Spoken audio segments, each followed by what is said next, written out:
5,000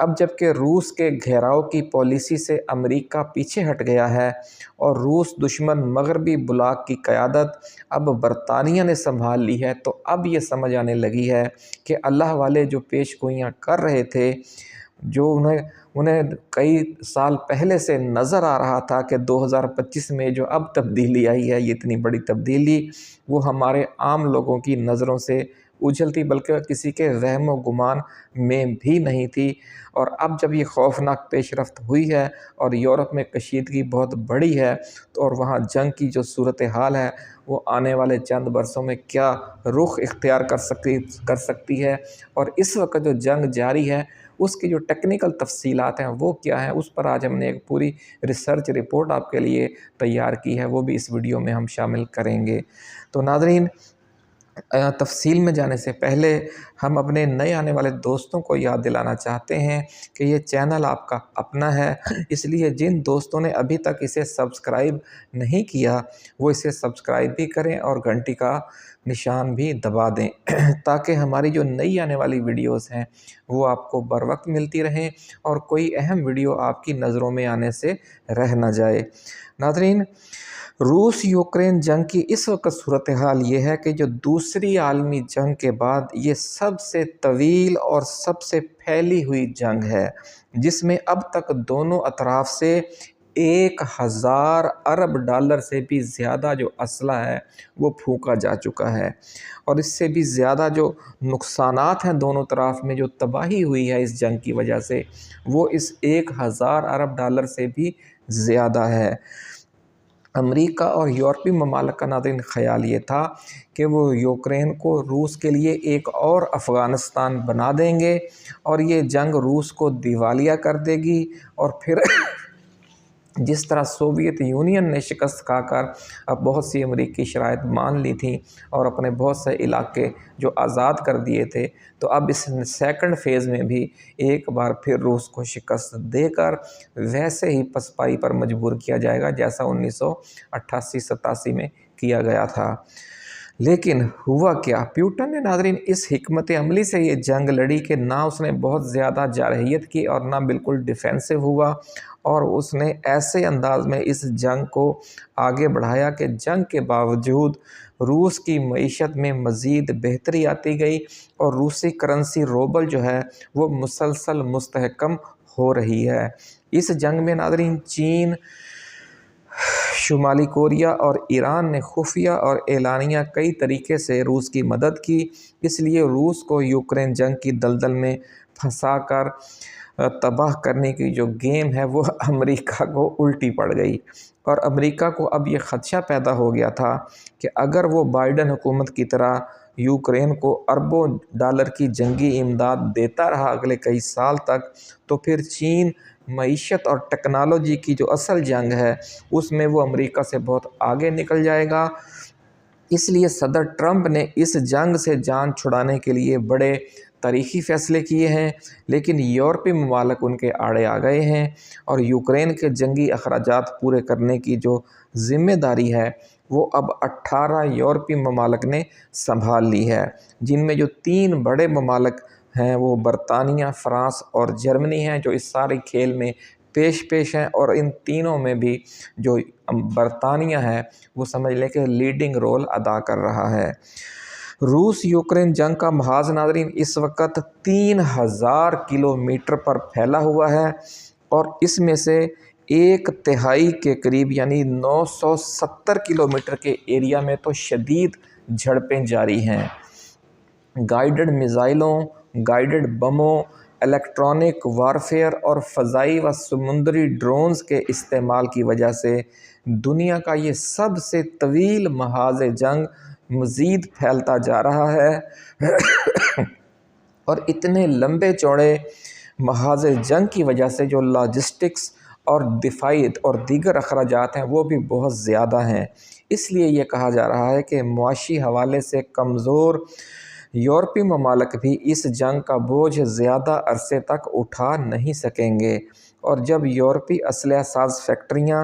ضروری مقدار میں گولہ بارود، میزائل، بم اور ڈرون فراہم نہیں کر سکیں گی تو یوکرین کا جانی و مالی نقصان بہت بڑھ جائے گا، کیونکہ جنگ کے پچھلے 3 برسوں میں پیوٹن نے روس کا جنگی ساز و سامان اور جنگی گولہ بارود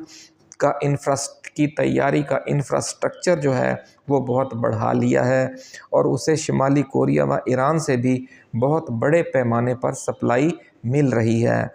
ناظرین، جنگ بندی کے حوالے سے پیوٹن کی شرائط بھی بڑی سخت ہیں، تو اس لیے یہ یورپ کو سمجھ نہیں آ رہی کہ وہ روس سے جنگ لڑے یا صلح کر لے۔ اگر یورپ والے صلح کی طرف آتے ہیں تو بھی ان کے جو اصل عزائم ہیں وہ ناکام ہوتے ہیں، اگر وہ جنگ لڑتے ہیں پھر بھی انہیں بڑے مسائل کا سامنا ہے۔ 2 شرائط تو ساری دنیا کے علم میں ہیں، 3 شرائط ان کے علاوہ ہیں۔ ان 3 میں ایک شرط یہ ہے کہ جنگ ختم ہوتے ہی یوکرین میں نئے صدارتی الیکشن کروائے جائیں، تاکہ عوام جو ہیں روس سے محاذ رائی کے ذریعے اپنا ملک تباہ کرنے والے صدر زیلنسکی کے بارے میں جو یوکرین کے عوام ہیں وہ اپنا فیصلہ دے سکیں۔ یہ پہلی شرط ہے پیوٹن کی۔ دوسرا پیوٹن کا مطالبہ یہ ہے کہ روسی جو ہیں وہ روسی عیسائی مذہبی فرقہ ہے آرتھوڈوکس، اس کے چرچ کا مقام بھی یوکرین میں وہی بحال کیا جائے جو 2014 سے پہلے تھا۔ اور تیسرا مطالبہ ناظرین یہ ہے کہ روسی زبان کو بھی حسب سابق یعنی 2014 سے پہلے تک جس طرح یوکرینی زبان کے برابر سرکاری زبان کا درجہ حاصل تھا تو وہی درجہ دوبارہ روسی زبان کو بھی دیا جائے۔ تو یہ بالکل ایک شکست خوردہ ملک والے کی طرف سے یہ شرائط تسلیم کرنے والی بات ہے۔ اور جو دوسری 2 ہیں وہ آپ کو یاد ہوں گی کہ یوکرین کو نیٹو میں شامل نہ کرنا اور اس کے مفتوحہ علاقوں پر روس کا قبضہ تسلیم کرنا ابتدائی 2 مطالبات ہیں۔ امریکہ تو یہ مطالبے تسلیم کر چکا ہے، لیکن یوکرین تسلیم نہیں کر رہا۔ خود صدر زیلنسکی سمجھتا ہے کہ اس جنگ کو جاری رکھنے میں ہی اس کی بقا ہے، کیونکہ جنگ کی تباہ کاریوں سے یہ جو جنگ ہے یہ فوری صدارتی الیکشن میں جنگ کی جو تباہ کاریوں سے جو تنگ ہیں عوام، وہ اگر فوری صدارتی الیکشن ہوتے ہیں تو پھر وہ لامحالہ اس کی زیلنسکی کے خلاف ہی ووٹ دیں گے، کیونکہ وہ سمجھتے ہیں کہ اس ملک کو تباہ اس کی پالیسیوں نے جو اس نے روس کے ساتھ مسلسل محاذ آرائی کی پالیسی اختیار کیے رکھی، اس کی وجہ سے ان کو اتنے جانی مالی اور دوسرے نقصانات کا سامنا کرنا پڑا ہے۔ تو اس لیے زیلنسکی کے لیے یہ موت ہے، فوری جنگ بندی اور فوری صدارتی انتخابات۔ ناظرین، اب ملکی سیاست کی طرف واپس آتے ہیں۔ انسداد دہشت گردی کی خصوصی عدالت کے جج، جو اسلام آباد کی انسداد دہشت گردی کی خصوصی عدالت ہے، اس کے جج ابو الحسنات محمد ذوالقرنین نے 26 نومبر کے احتجاج کے دوران گرفتار ہونے والے مزید 56 پی ٹی آئی کارکنوں کی ضمانت منظور کر لی ہے اور صرف 5-5 ہزار کے مچلقوں پر تمام ملزمان کو فوری طور پر رہا کرنے کا حکم بھی دے دیا ہے۔ عدالتیں ناظرین اتنے کم زر ضمانت پر ملزمان کی رہائی کا حکم عموماً اس وقت دیتی ہیں کہ جب کیس میں بالکل ہی جان نہ ہو اور ٹرائل میں بری ہونے کا امکان واضح نظر آ رہا ہو۔ جن گرفتار پی ٹی آئی کارکنوں کی ضمانتیں منظور ہوئی ہیں ناظرین، ان کے خلاف تھانہ کوہسار اور تھانہ ترنول میں مقدمات درج کیے گئے تھے۔ تو جو تھانہ ترنول اور تھانہ کوہسار کے کیسز کے گرفتار ملزمان ہیں ان کو ہماری طرف سے بھی مبارک ہو کہ وہ جو رمضان المبارک ہے اور جو عید ہے اب وہ اپنے پیاروں کے ساتھ گزار سکیں گے۔ ناظرین، عمران خان کے طبی معائنے کے لیے آج پیمز کے ڈاکٹروں کی 4 رکنی ٹیم اڈیالہ جیل پہنچی اور ذرائع کے مطابق ڈاکٹروں کی اس ٹیم میں ڈاکٹر عمر فاروق، ڈاکٹر الطاف حسین، ڈاکٹر علی عارف اور ڈاکٹر تاشفین امتیاز شامل تھے۔ ٹیم نے عمران خان کا تفصیلی طبی معائنہ کیا اور 1 گھنٹہ تک جیل میں موجود رہی۔ یاد رہے ناظرین کہ پچھلے کئی روز سے عمران خان کے کان میں تکلیف کی جو خبریں ہیں وہ سوشل میڈیا پر گردش کر رہی تھیں۔ اڈیالہ جیل کے ذرائع کے مطابق خان کو مختلف دوائیں بھی تجویز کی گئی ہیں اور مجموعی طور پر ان کی طبیعت بہت بہتر ہے اور انہوں نے بڑے پر اعتماد انداز میں ڈاکٹروں سے ملاقات کی اور ان کے سوالوں کے جوابات دیے۔ ناظرین، کپتان کے مطالبے پر 26 نومبر کے گرفتار کارکنوں کی رہائی تو دھڑا دھڑ جاری ہے، لیکن 9 مئی کے بعد ملک گیر آپریشن میں گرفتار کارکنوں اور رہنماؤں کی رہائی کا جو معاملہ ہے وہ ابھی تک لٹکا ہوا ہے۔ اس حوالے سے ذرائع کا کہنا ہے کہ اڈیالہ جیل میں جو ڈائیلاگ ہوا، اس میں اسٹیبلشمنٹ 1 سال کی نگران حکومت یا موجودہ حکومت کو ہی 1 سال مزید دینے کے مطالبے کو ماننے کے لیے خان پر دباؤ بڑھا رہی ہے، لیکن خان ڈٹا ہوا ہے اور 3 ماہ سے زیادہ دینے پر تیار نہیں ہے۔ خان کا موقف بڑا وزنی ہے۔ خان کا یہ کہنا ہے کہ فارم 47 والی اس حکومت کو تو 1 روز بھی مزید نہیں دیا جانا چاہیے، اور جہاں تک نگران حکومت کو اس کی 3 ماہ کی آئینی مدت سے زیادہ وقت دینے کا معاملہ ہے تو اس کی وجہ سے پھر پری پول ریگنگ شروع ہو جاتی ہے اور نگران حکومت کے جو وزراء ہیں اور جو دیگر طاقتور لوگ ہیں وہ اپنے اثر و رسوخ کو پھیلا کر پھر آنے والے عام انتخابات پر اثر انداز ہوتے ہیں۔ خان کا موقف چونکہ ناظرین اصولی اور آئینی ہے، اس لیے اسٹیبلشمنٹ اس حوالے سے جتنا بھی دباؤ ڈال رہی ہے اس کی بات نہیں بن رہی۔ اب کپتان کو نئی پیشکشیں یہ کی جا رہی ہیں کہ وہ 1 سال کی عبوری نگران حکومتوں میں جو یعنی 4 صوبوں کی اور مرکز کی عبوری نگران حکومتیں ہوں گی، ان میں 33% شیئر لے لیں پی ٹی آئی کے لوگوں کے لیے۔ 33% شیئر حکومتی جماعتوں کو دیا جائے گا اور 33% شیئر اسٹیبلشمنٹ کا ہوگا، لیکن خان تاحال اس تجویز کو تسلیم کرنے پر بھی آمادگی ظاہر نہیں کر رہا۔ حکومت کو نیا خوف یہ ہے ناظرین کہ اگر صدر ٹرمپ نے وزیر اعظم شہباز شریف کے خلاف بھی ویسا ہی سخت لب و لہجہ اختیار کر لیا جس کا مظاہرہ انہوں نے حال ہی میں یوکرین کے صدر زیلنسکی کے معاملے میں کیا ہے، تو پھر ملک میں نون لیگ اور پیپلز پارٹی کی جو پوزیشن ہے وہ بہت خراب ہو جائے گی۔ اس لیے 5 ہفتے کی جو ڈیڈ لائن ہے اس کے ختم ہونے سے پہلے عمران خان کو منانے کے لیے اور کسی سیاسی تصفیے پر پہنچنے کے لیے ان کی منتیں کی جا رہی ہیں، لیکن خان بھی ساری صورتحال کو سمجھ رہا ہے، اس لیے وہ صبر و استقامت کی تصویر بنا ہوا خاموشی سے جیل کاٹ رہا ہے اور جیل میں ہی سحری اور افطاری کا سلسلہ جاری رکھے ہوئے ہے، اور اسے یقین ہے کہ اس حکومت کے لیے آنے والا ہر دن پچھلے دن سے زیادہ خراب اور زیادہ خوفناک ہوگا۔ ناظرین، ایک اور دلچسپ خبر یہ ہے کہ حکومت اور کبھی پی ٹی آئی کی سائیڈ لے کر ڈبل کراس سیاست کرنے والے مولانا فضل الرحمان کو شیر افضل مروت نے ایک بار پھر آئینہ دکھا دیا ہے۔ ڈان نیوز کے پروگرام دوسرا رخ میں گفتگو کرتے ہوئے انہوں نے کہا ہے کہ خود JUI کی اپنی کم از کم 4 قومی اسمبلی کی نشستیں فارم 47 کی پیداوار ہیں، اور پشین سے خود مولانا فضل الرحمان کی اپنی کامیابی بھی دھاندلی کا نتیجہ ہے، اور وہ خود بھی فارم 47 والے MNA ہیں۔ تو ناظرین، انہوں نے مولانا کی ناراضگی کی وجہ انہوں نے کہا کہ مولانا کی ناراضگی کی جو وجہ ہے وہ یہ نہیں ہے کہ ان کے ساتھ یا JUI کے ساتھ کوئی دھاندلی ہو گئی ہے یا ان کی سیٹیں چھین لی گئی ہیں۔ ان کی ناراضگی کی وجہ یہ ہے کہ وہ یہ سمجھتے ہیں کہ انہیں فارم 47 والی لوٹ مار میں نون لیگ اور پیپلز پارٹی کے مقابلے میں کم حصہ ملا ہے، یعنی یہ مال غنیمت کا جھگڑا ہے، یہ کوئی مینڈیٹ کا تنازع نہیں ہے کہ عوام نے JUI کو مینڈیٹ دیا تھا اور اس سے وہ مینڈیٹ